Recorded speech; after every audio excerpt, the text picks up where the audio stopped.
Thank you all for coming and listening to stories. I'll have some stories where you can participate, and I hope that you'll do that, especially if you're sitting with a friend as you're watching the stories today. I have both Norwegian and Swedish heritage. My family's been a little bit heavier focused on the Swedish side, but I do appreciate lefse, and I did grow up eating lutefisk. So I'll tell you a couple Swedish and Norwegian stories. And this first one is a story that I heard from Tomte Kajsa. So I'll tell it to you the way she told it to me. She's Tomte from my family lineage from Sweden, from Dalarna. My mormor has the most magical pepparkakor. Have you had pepparkakor? You know, the little ginger cookies, and if you break them just so into 3 pieces, you get to make a wish. I begged my mormor to teach me year after year how to make her special pepparkakor. But she always said, "Oh, Kajsa, when the time is right, I will teach you." And then one year, she said, finally, I was old enough. I was 333 years old. And now it was time for me to learn how to make our family pepparkakor.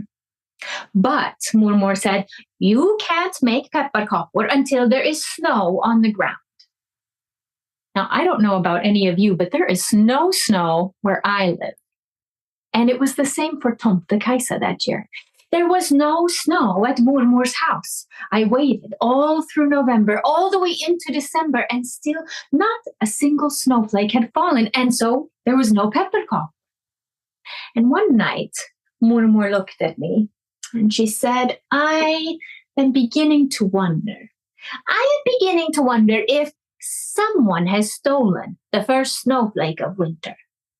I think that somebody ought to go east of the sun, west of the moon, to the palace of King Frost and Queen Snow and find out. And that was all she said. I went to bed and I fell asleep listening to her clickety, clickety, clickety, click, clickety, clickety, clickety, click of her knitting needles. Mormor was always knitting when she wasn't baking. In the morning, I woke up to the most delicious smell. Can you imagine what it was? It was the smell of clove and cinnamon, butter and sugar, molasses, pepparkakor. It must have snowed. I ran to the window, but there was no snow outside. I went downstairs, and instead of sheets and stacks of pepparkakor, there was only one big heart sitting on a plate on the table, and next to it, a little wooden dalahäst, a little doll horse, and 2 snow-white mittens that mormor had knitted. What's this, mormor? I asked her. Someone, she said, someone needs to go east of the sun and west of the moon to the palace of King Frost and Queen Snow and find out what has happened to the first snowflake of winter. And by the way she looked at me, I knew that the someone was me. So I put the dalahäst in my pocket, and I put the snow-white mittens onto my hands. And before I set out for good luck, I broke the pepparkaka, and it broke into 3 pieces. I wished that I would find the edge of the world so I could go east of the sun and west of the moon. And let me tell you, I had to walk a long, long time. But at last, I came to it, a place where it dropped off down into darkness, and I could hear the wind blowing this way and that. I think that the west wind must have smelled mormor's magical pepparkakor, and no one can resist mormor's pepparkakor. The wind came rushing up. Little Tomte, what is that smell? West wind, It's mormor's pepparkakor, and I will give you a piece for your very own if you will only take me to the palace of King Frost and Queen Snow. Ah, little Tomte, that is a long journey. Are you sure that you can hold on for so long? I was sure. I certainly wasn't going to go back to Mormor's house without an answer for her about what had happened to the first snowflake of winter. So I gave a piece of pepparkaka to the west wind. I climbed onto his back, and whoosh, whoosh, whoosh, we flew east of the sun. It was so bright I had to close my eyes. West of the moon, and it turned everything to silver. We flew in between the stars, and just as the west wind was almost out of breath, there down below, there was an island rising out of the clouds. He had just enough life left in him to set me down on the shore, and then he fell fast asleep. Well, there wasn't much to see, except a great glass hill rising up and disappearing into the clouds. I tried to climb it, but have you ever tried to climb a glass hill or even maybe a slippery, icy snowbank in the winter? Every time I went up, I went down head over heels, my hat fell off, and the dolahest, the little wooden horse, fell out of my pocket. And I wondered if maybe even a little wooden horse couldn't resist mormor's pepparkakor. I held it out to the little horse, and in a moment it was gone. And then the little wooden horse jumped or tumbled out of my hand onto the ground. And when I blinked, why, instead of a tiny little horse, it seemed to have grown to the size of a cat, and then the size of a dog, and then the size of a real live horse. The dolahest snorted and pawed at the ground, and it was clear that it wanted nothing more than to gallop right up that glass hill. So I climbed onto its back, and up we went, into the clouds, up to the top of the glass hill, and there, as the clouds parted, there was a palace made of gingerbread, with candy canes along the fences and white frosting that looked almost like snow, and gumdrops at the top of every spire. It was the most beautiful castle I had ever seen, but something felt strange, wrong. The gates of the castle were open, and there were no guards standing watch. I walked through, and there wasn't a single sound, not the sound of people or animals or musicians. I pushed open the castle door and walked into the grand hall. And can you guess what I saw? It was full of people, but every single one of them had a look of horror and surprise or frigid cold on their faces, and every single one had been turned to ice. I walked through room after room until I came to the throne room, and there it could be no one else but King Frost and Queen Snow seated on the thrones, frozen solid ice. But the queen, she had an unusual expression on her face, as if she was trying to say something, and her arm was stretched back like this. And I looked. It seemed to me that she was pointing back to a door, almost hidden behind a curtain. And when I looked up, it was a spiral staircase leading up to the top of a tower. It must have been 100 stairs, 200 stairs, 300 stairs. And I didn't like the feeling of climbing that tower all by myself, but I didn't like the feeling even more of turning around and having to tell my Mortimer that I had made it all the way to the palace of King Frost and Queen Snow only to be too afraid to investigate. So I pulled my little mittens tighter around my hands, and I felt there was still one more piece of pepparkaka in my pocket. I climbed up and up and up. And as I got closer to the top, it seemed to grow colder and colder and colder. And when I reached the door, I peeped through the keyhole. It was an ice witch. You could tell because she had frost dripping down her nose and her hair crackled like branches after a cold snap. But the coldest thing of all was her terrible laugh.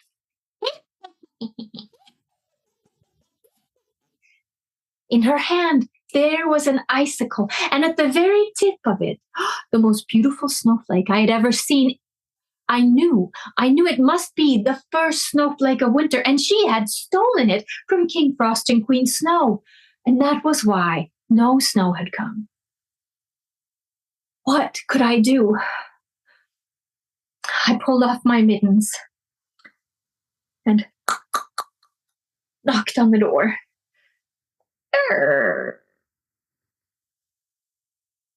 She looked me up and down, and I thought I would turn to ice just from her eyes upon me. Little Tomte, what have we here? I've come with a message from my mormor and myself and all the people to please give back the first snowflake of winter. That made her laugh. And what are you going to do about it? Well, I thought maybe I could make you a trade. And I pulled out that last piece of mormor's pepparkakor. The ice witch sniffed. Her nostrils flared. Her eyes grew wide. I put it back in my pocket. Give it to me, she said. No, I will make you a fair trade. And the way she looked at me, I was so chilled. I put those snow white mittens back on. All right, little Tomte, I'll make you a trade. The first snowflake of winter for a piece of that pepparkakor. Here, catch. And she tossed the wand to me. I grabbed it without thinking, and I could feel the cold spreading through my arm up to my heart. She lunged for me, and I tossed the pepparkaka out. I'm sure that she would have caught it, except the west wind must have awoken just in time, and he gave it just an extra breath of air, and out the window it went. She leaped for it without even thinking, and down and down she went, down into the clouds.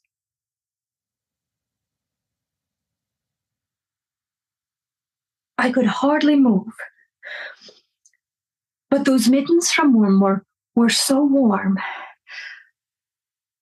I peeled it off my hand. And it went out the window. After the ice witch, after the last piece of pepparkaka, the warmth came back to me, but I can't say that I felt any better because the snowflake was gone and the ice witch was gone and the last of the pepparkaka was gone, and now I would have to go home and tell mormor that there would be no snow all winter long. It was with a very heavy heart that I walked back down the stairs. I could hardly look at the face of the queen, pointing back at the door, all of the people who would stay frozen forever and ever. I pushed open the front door of the castle, and something landed on my cheek. Something cold. Can you guess what was falling out of the clouds? It was snow. That snowflake had landed among the clouds, and now they were falling and whistling. And there at the palace of King Frost and Queen Snow, snowflakes were the size of dinner plates. They whistled and they circled, and each snowflake touched a frozen figure. And they began to thaw. The color came back to their cheeks. One by one, the people all revived and came back to life. And even the king and the queen were themselves once again. And then, let me tell you, it really began to snow. I got back onto the back of the west wind, and we flew just ahead of a great cloud bank. Everywhere behind us was covered in a blanket of white. We didn't stop until I smelled that familiar aroma of cinnamon and cardamom and molasses of butter and sugar. There down below, I saw Mortimer's little cottage. Smoke was curling up from the chimney. Snow was falling all around, turning the whole world soft and white. And I was about to learn how to make Mortimer's magical pepparkakor. Thank you very much. Thanks so much for listening. So Tomte and pepparkakor, that's about as Christmassy as you can get. But I wonder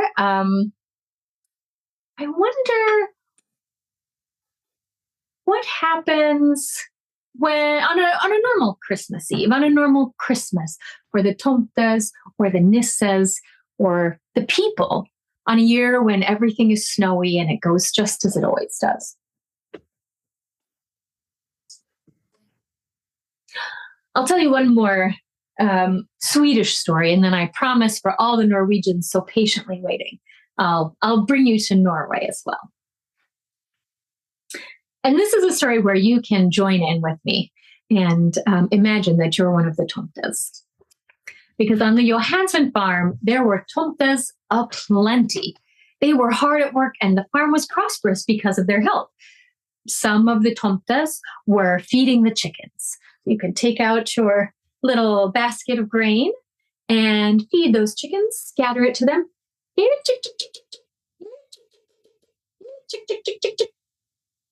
And they were gathering the eggs. Some of the Tomtes were milking the cows.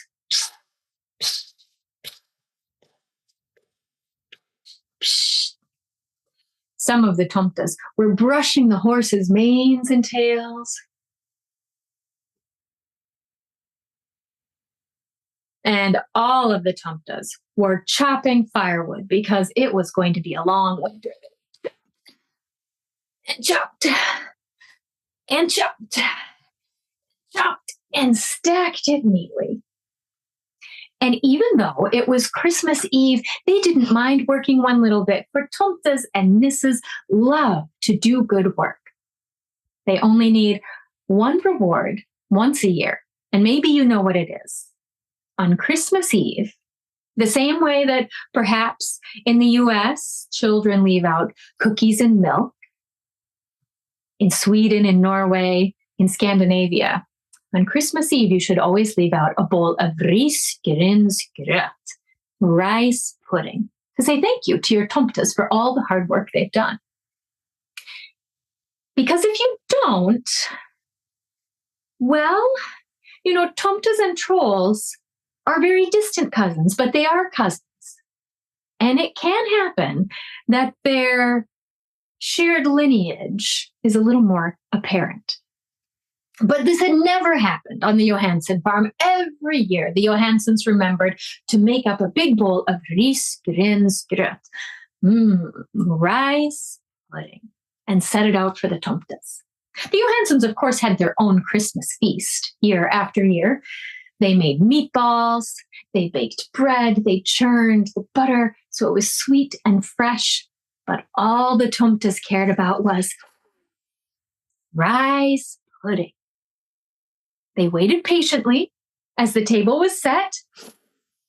Rice pudding. They waited patiently as the guests began to arrive for the party. Rice pudding. They waited patiently as the people finished their feast. Rice pudding. But when the dishes were cleared, when the chairs were pushed back, when the fiddler picked up his bow and the people all began to dance, well, those hungry, hardworking Tomtes made mischief. They knocked over the woodpile. They tangled the horses' manes and tails. They kicked over the bucket of milk.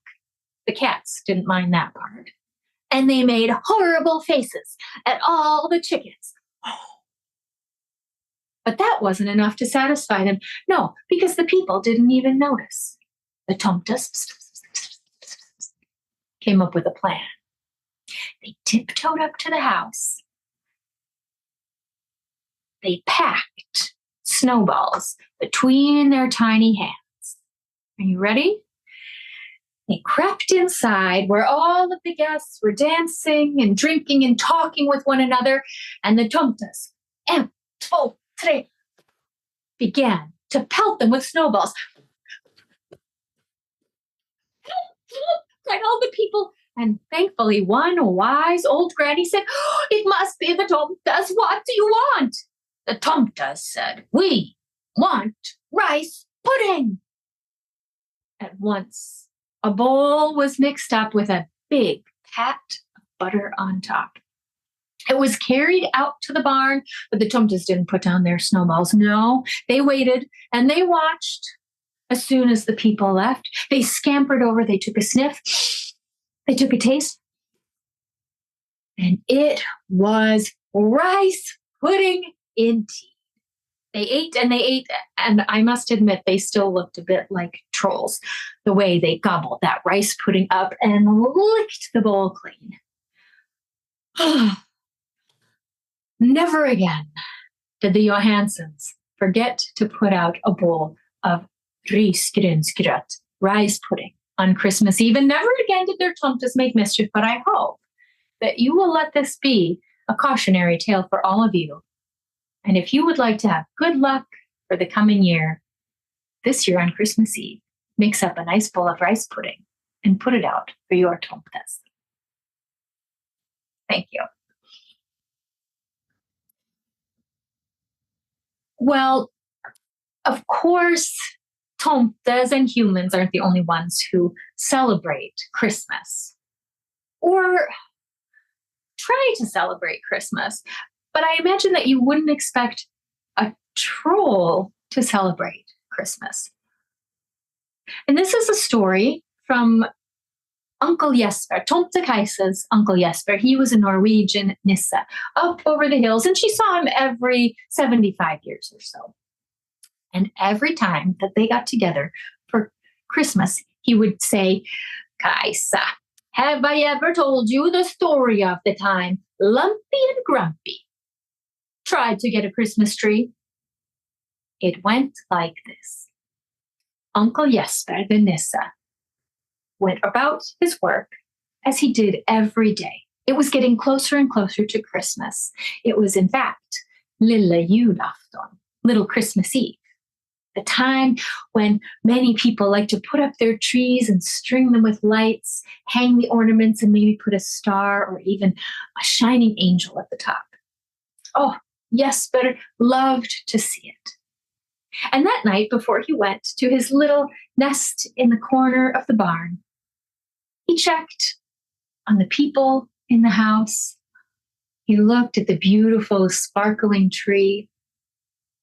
He checked on the dog in the doghouse, warm and cozy with his tail over his nose. He tucked the chickens into their chicken coop until each had a head under its wing. And then he went back to the barn. He was just settling in with the cat for company when there was a commotion, a squawking and a screeching. And the chickens came racing into the barn. Yes! Trolls. He ran out at once. Now, I'm sure that you know that Tomtes and Nisses are much smaller than humans, and trolls often are much, much larger and lumpy and grumpy. This was not the first time Uncle Jesper had encountered these two. They were particularly bold and particularly big, and they looked about the way you might imagine with names like Lumpy and Grumpy. They were pounding on the door of the chicken coop. "Let us in. We want tree. Give trolls tree." Uncle Jesper jumped up onto the chicken coop. Hey, what do you think you're doing?" "Oh, little Nisse, this is not your problem. We want tree. You want a tree? You live in the forest. There are lots and lots of trees in the forest. Aren't any of those trees good enough for you? Asked Uncle Jesper. No, no, no, said Lumpy and Grumpy. We not want boring tree. We want special tree, fancy tree, party tree. Party tree. Uncle Jesper couldn't think what they were talking about. Party tree. You know, we want tree humans bring in-house for party. Sparkle tree. Oh, you mean you want a Christmas tree? Yeah, we want Miss tree. Now, give us Miss tree. And they started pounding again on the door. We want Miss tree. Give us Miss tree. Hey, Lumpy, Grumpy, this is not the human house. This is the chicken coop. Huh? It's not human house? No. Okay, you show us where is human house, and we take Miss tree back to Troll Cave. Uncle Jesper thought fast. Lumpy, Grumpy, you're such big trolls. You don't want the tiny little twig of a tree, do you? Lumpy and Grumpy scratched their chins. They picked at their ears. They picked at their noses. No, we not want tiny little tree. We want big troll tree. I'll show you just where to get to big troll tree, said Uncle Jesper. Follow me. And he headed to the woods before they could ask questions. He ran with his tiny little Tomte legs, and Lumpy and Grumpy stomped along behind him. Jesper ran and ran through the snow. Lumpy and Grumpy followed. Hey, wait a minute. This troll cave. There no Miss tree at Troll Cave. Uncle Jesper had brought them right back to their own cave in the forest because, as he well knew, right outside the clearing where the trolls lived, there was a big, old spruce tree that seemed to reach all the way up to the sky. Look at this tree. This is a perfect tree for lumpy, grumpy trolls, said Uncle Jesper. No, not special tree, not party tree. Needs sparkles, they said. They were about to turn back and go and steal all of the sparkles from the human house, from their Christmas tree inside, when Uncle Jesper had an idea. You want sparkles on your tree? That's very easy, he said. And he picked up a handful of snow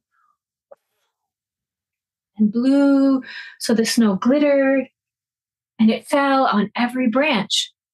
Oh, Lumpy and Grumpy liked that. Pretty soon, they were heaping snow onto the tree, and all the commotion, the rest of the trolls woke up and came out of the cave. There was so much snow heaped onto the tree that Uncle Jesper began to worry that the tree itself might fall down from the weight of it. But when the trolls were satisfied, it sparkled in the moonlight. It sparkled in the starlight. Every branch was covered with a beautiful layer of glittering white snow. How is that for a Christmas tree? No, not Miss tree yet. Needs, they thought. They picked their ears, and they picked their noses, and they scratched their chins, and they scratched their bellies. Needs chicken pox. Chicken pox? Why would a Christmas tree need chicken pox? That didn't make any sense to Uncle Jesper. Chicken pox. Are you sure that the tree needs chicken pox? Yes, we hear all about it. Fancy Miss trees, it's very sparkly, and red spots all over tree. Oh, yes, chicken pox. Yes, yes, of course, said Uncle Jesper. And he thought fast because, of course, there were no Christmas ornaments out in the trollwood. But all around the birch trees in the summer, there bloomed the most beautiful wild roses. And maybe you've seen wild roses before. Of course, they weren't blooming in the middle of the winter. But when a wild rose drops its petals, there, where all the seeds are in the middle, is a rose hip. And as the days get colder and as the frost and the snow come, it turns the brightest, most beautiful red, like an enormous berry. What about these? Said Uncle Jesper. Chicken pox for the Christmas tree. The trolls thought, and they thought,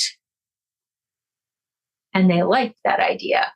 Soon, the rose bushes were picked clean of rose hips, and on every branch, nestled in the glittering snow, there were bright red rose hips.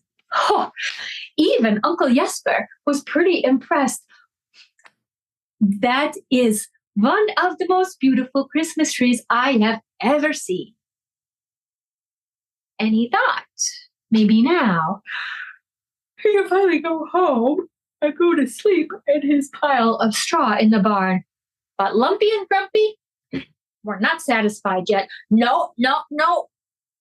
You come back here, little Tomte, little Nisse. It's not Miss Mystery. No. Sparkles? Yes. Chickenpox? Yes. Good. Very good. But where Fancy Lady?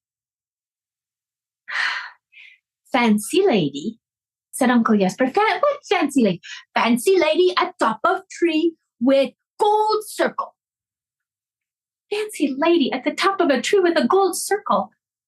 What could that be? Oh no, Uncle Jesper did not know how he was going to solve this dilemma. They wanted a Christmas angel for the top of their tree. He looked around at the woods and he racked his brain. But for once, and it does happen, perhaps it was even a lilla julafton miracle. For once, even a troll had a clever idea. Lumpy elbowed Grumpy, and Grumpy elbowed Lumpy, and they pointed into the thick of the pack of trolls. And there in the very middle was the oldest grandmama of all the trolls. Uncle Jesper could tell because trolls are often very enormous, but as they grow older and older and older and older, sometimes they become quite small, shriveled up just the way an old apple might. And that is exactly what this grandmama troll looked like, a wrinkled brown little apple with an enormous gold ring in her nose. Oh, Fancy Lady, gold circle lady, queen of mischievous. Lumpy and Grumpy picked her up under the arms and 1, 2, 3, threw her up into the tree. She landed just at the very top. The trolls cheered and they laughed, and the grandmama of them all cackled the hardest. Oh, little Nisse, now trolls have Miss Tree, Sparkles, Chickenpox, Fancy Circle Lady. They thought, and they thought, and they looked at Uncle Jesper. Now what we do? Oh, now what you want to do is it's time to have a Christmas party. Dance around the tree and sing your favorite songs. The trolls did not need to be told twice. They grabbed onto each other's tails and they began to stomp through the snow. Yum dum da da da da da da, yum dum da da da da, yum dum da da da da da. Uncle Jesper slowly backed away, though he could hear the trolls singing and dancing and stomping, which shook the ground and shook the snow off of many of the trees, all the way back to the farmhouse. He was So tired. But he took one more chance to check on everyone at the farm. The chickens were still fast asleep with their heads under their wings. The dog was dreaming about chasing rabbits. The people didn't make a peep from their beds, but Uncle Jesper stood and looked through the window for just an extra moment at that beautiful glittering tree strung with lights and bright colors and a fancy little angel at the top. And he took himself back to the barn. He curled up in the straw with the cat, and Uncle Jesper went to sleep. Thanks very much. That's the story of Uncle Jesper, Lumpy and Grumpy, and the Troll's Christmas Tree. I think I can tell you another story, and then we'll probably take some questions. So if you haven't ever had the chance to ask a Tomte or a Nisse questions about Christmas, about their jobs, about what it's like to encounter trolls, think about what question you would ask them, because I've spent quite a bit of time with Tomtes and Nisses, and I must admit, even a troll or two. And I'll do my best to answer them.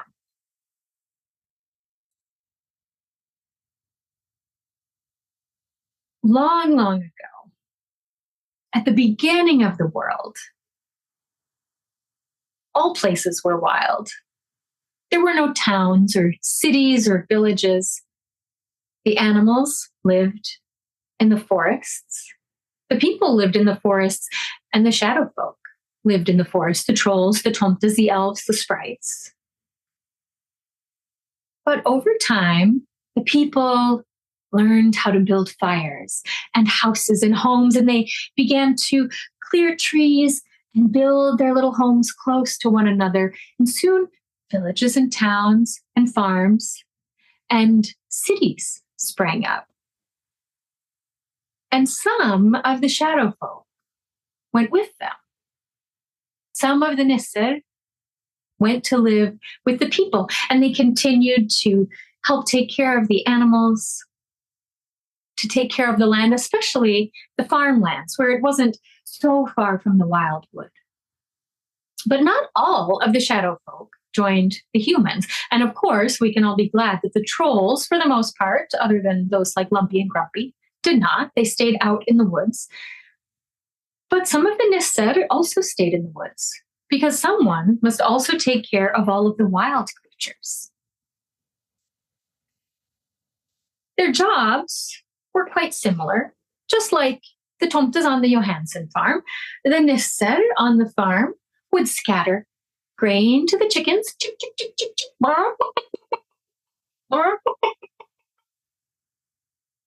In the woods, the forest Nisse scattered seeds to the chickadees. Chickadee-dee-dee, chickadee-dee-dee. You can imagine you're a Nisse as well if you like. Chickadee-dee-dee, chickadee-dee-dee. On the farm, they brush the horses' tails. And of course, in the woods, well, unless there were wild horses, the Nisse out in the forest brushed the snow off the moose and the deer. The moose loved that, especially a little scratch behind the ears. On the farm, the Nisse petted the dogs, rubbed their bellies. Out in the wild wood, the forest Nisse gave the bears belly rubs before they went to sleep for the long winter.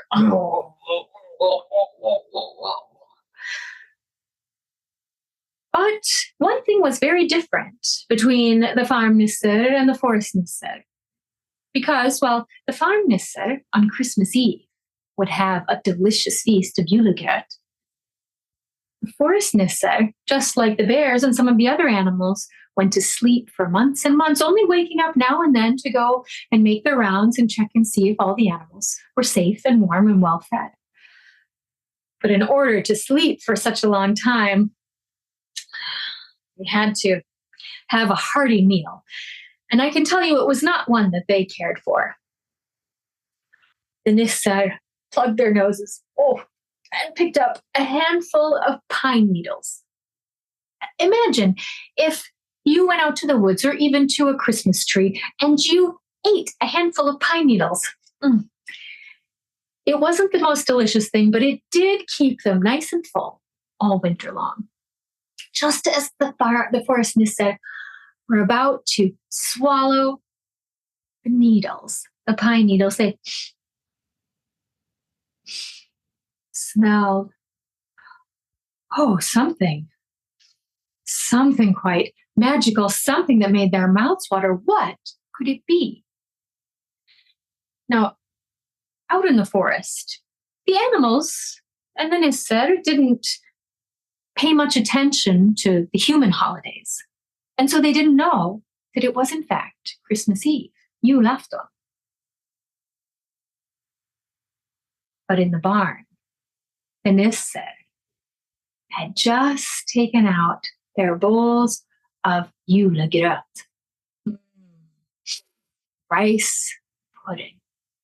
And just like the Tomtes over in Sweden, there was nothing that these Nisse loved to eat more than rice pudding. But they also loved to share, and so they offered it up to the little dog on the farm. Would you like some rice pudding? And of course, the dog gobbled up a delicious mouthful. Out in the forest, those Nisse, with the keenest ears, caught the hint of a word, rice pudding, rice pudding. And they began to follow their noses. Maybe Björn the bear knew about this rice pudding. After all, he had a great appetite. So they went into his cave and they said, do you have any rice pudding? But Björn had never heard of such a thing. Once he smelled it, he followed along with them.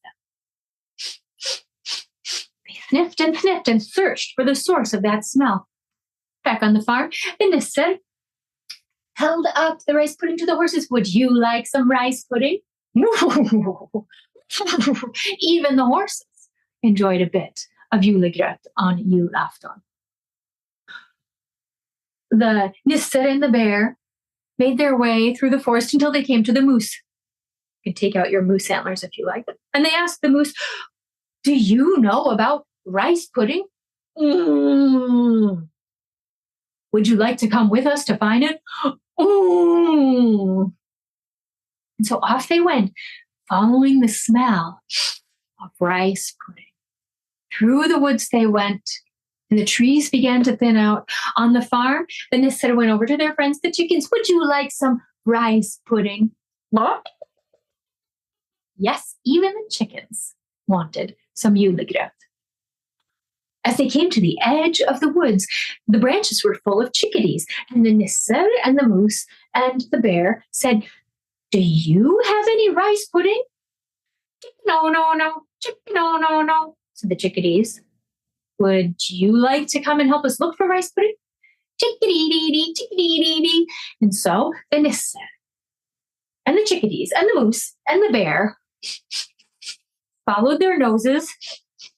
They followed their noses with such focus that they didn't look where they were going. And they went from the forest and the wild brush and the wildflowers that were bent down under the snow. They crossed the plowed fields. They crossed into the barnyard, and suddenly there they were in the barn, face to face with the farm Nisse. The forest Nisse stared at the farm Nisse, and the farm Nisse stared at the forest Nisse. Pulled on their long beards, they squinted. Cousins? Why, they had not seen each other in generations, and yet a Nisse always recognizes a friend, and certainly a cousin. Well, it was the most natural thing in the world for the farm Nisse to extend an invitation. Would you like some rice pudding? And my goodness, the forest Nisse did. They ate and ate as they had never eaten before. The chickadees ate, and the moose ate, and the bear ate. And from that day on, never again did the forest Nisse eat handfuls of pine needles. No, on Christmas Eve, on julafton, the Nisse and the animals all made their way through the forest into the barn, where they shared a feast with their cousins, the dog and the horse and the chickens and all the rest. And then the bear went to sleep, and the moose bedded down in the snow, and the chickadees flew back to the farm. But the cousins spent many a happy Christmas together ever after. Thank you. All right, I'll turn it back over for some questions. Or perhaps if there's something that you reminded you of a family tradition, maybe we have time to share that as well. I just wanted to quick say thank you so much, Rose. Those were some amazing stories. They really put you in the mood for Christmas. And it's fantastic. I do want to remind everyone that if you would like to use the Q&A function to submit your questions, Maddie and I will be going back and forth with Rose and doing our best to pose as many as we can.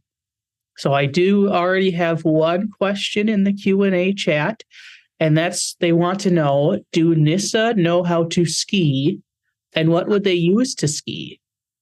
Oh, well, of course, any Norwegian, at least as I've heard it told, aren't they born with skis on their feet? And Nisses are no exception. That's snowshoes or skis are the best way for a Nisse to get around in the deep, deep snow, because as you can imagine, it's pretty deep for human beings, and a Nisse would have to tunnel underneath otherwise. Where I live here in Grand Marais, there's a folk school, maybe similar to Vesterheim, and you can learn how to make snowshoes and make things like skis. And any Nisse would grow up knowing how to make their own wooden skis and weave the bindings. And perhaps they'd even use some beeswax to get a really nice kick and glide. Awesome. I have a question. If you don't live on a farm and there aren't any farm chores outside, how do you know if you have tomtes and nisses around to put rice pudding out for? That's a great question. So how many of you, and of course I can't see you, but I'll sense you're raising your hands. How many of you have ever lost your keys, or maybe your homework, or maybe your favorite stuffed animal, and you looked and looked and looked everywhere and couldn't find it, and then suddenly it appeared just like that in a place where you're sure that you had looked before? That is a pretty good sign that you have a tomte or a nisse who is living in your house and tending to things. Especially if you're helpful, if you have a pet and you're kind to the pet. They really like that. They care a lot about animals.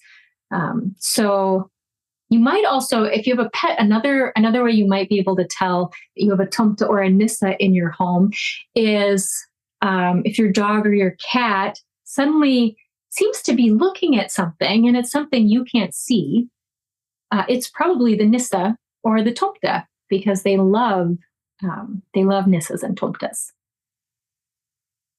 And if you're not sure, there might also just be some that live, maybe there's a city park, or even just a really nice big oak tree near your house. So if you're not sure if you have one living inside, you could put a tiny little bowl out on your front stoop or out by a tree and see if anything eats it up. And if you don't have a tomte or a nisse in your house, that could be a really good way to let one know who maybe is looking for a home or a new family that you would be a really nice place to stay. I have two questions in the chat that just popped up that are asking about kind of the the phrase nisse and tomte. Mm-hmm. So tomte are Swedish, nisse Norwegian. Are you confirming that? Yes. Yep. Okay. And it can be a little confusing because there is, I think, I'm trying to remember, there's sort of your regular Tomte and Nisse, but then there's also, I know in Sweden, there's jultomten, which has a little bit more of the job like Santa, delivering presents. And I think maybe in Norway, I'm not 100% sure, but there's also sometimes one is referred to as a tomtenisse. But overall, yes, Nisse is the Norwegian term and Tomte is the Swedish term. And then following up on that is, what is the plural form of Nisse? Someone in the chat says it's Nisser. Nisse, Okay. yes, I believe that's right. So I speak Swedish, I can understand Norwegian, but I believe that it's Nisser. But I'm probably saying it with more of a Swedish accent. So en tomte, två tomtar, en nisse, två nisser, I think. Or you can just say nisses. I have another question. Do tomtes and nisses sleep at night? Oh, that is a good question. I think it depends on the time of year and the kind of work that they have to do. They do like to be invisible and not seen. So I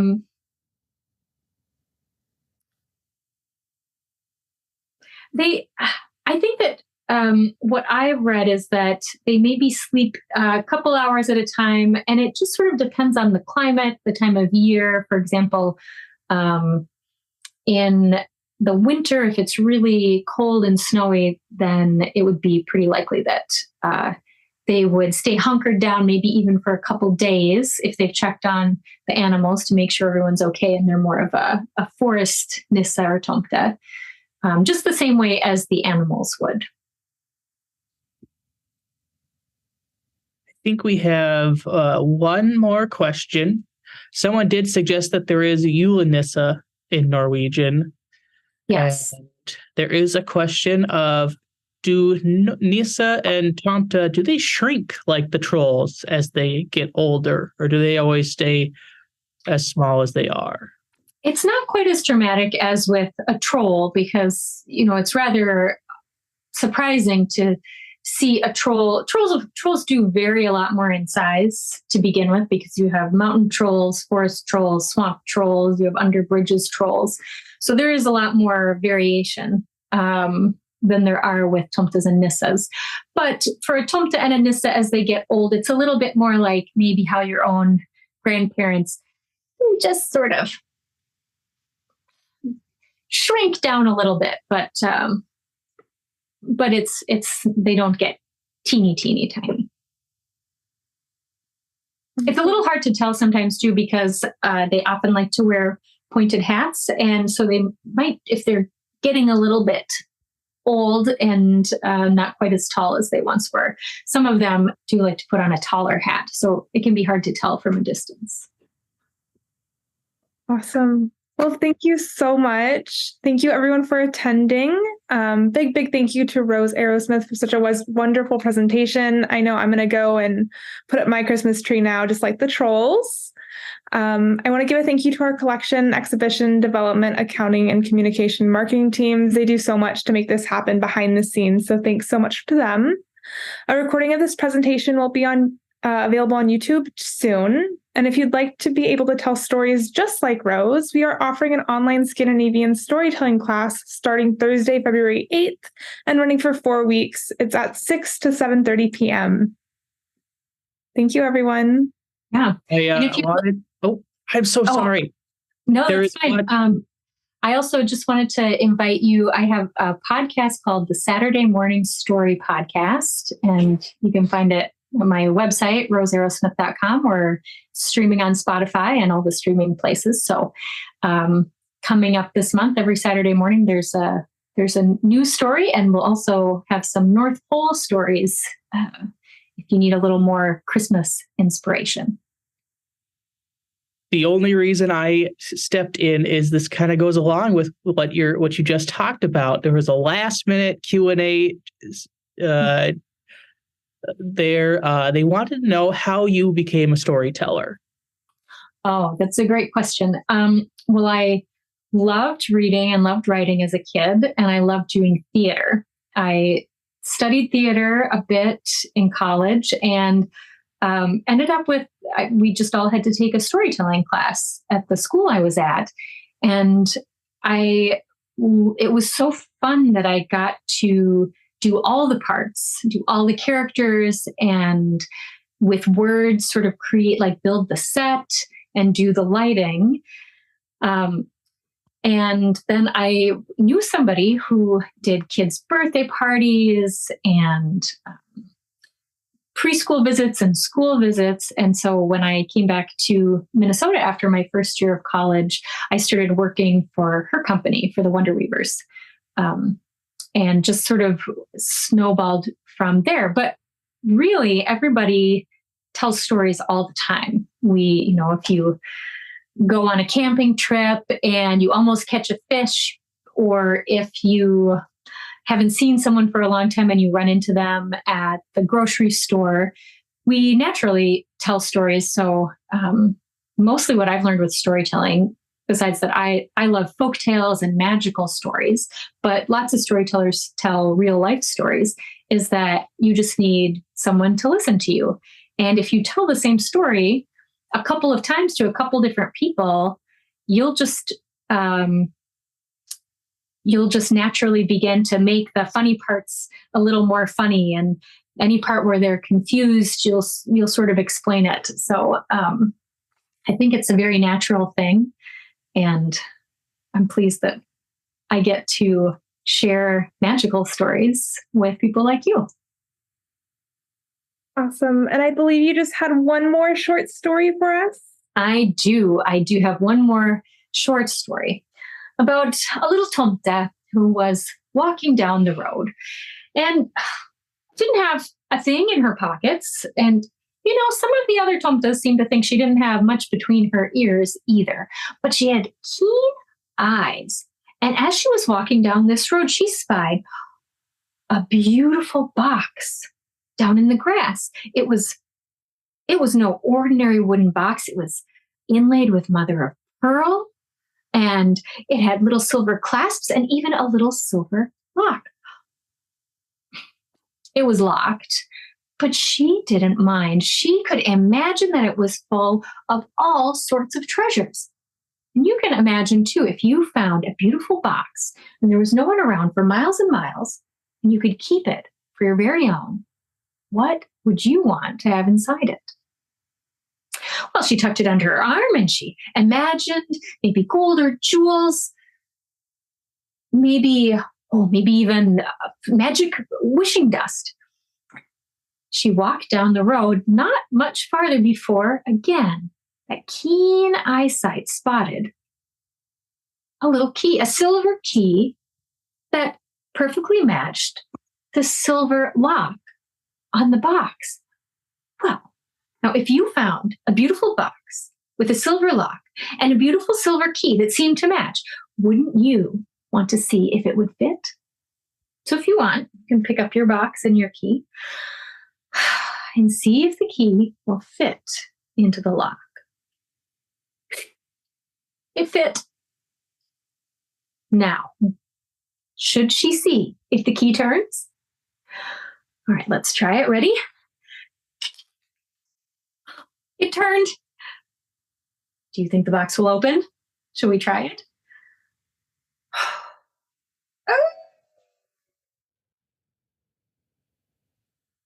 It opened. Look inside your box. Inside the little Tomte's box wasn't gold or silver or jewels or wishing dust. It was a cow's tail. And if that tail had been longer, this tail would be too. Thank you so much for coming. Thanks for listening to stories. And thank you to the Vesterheim Folk Art School for hosting me. Hope to see you all at the storytelling class coming up in February. Thank you so much, Rose, yet again. And that short story, you really got me there. That one. I bet all of you could remember that and try it out on someone else. See how it goes. You could even change it to a curly pig's tail if you wanted to.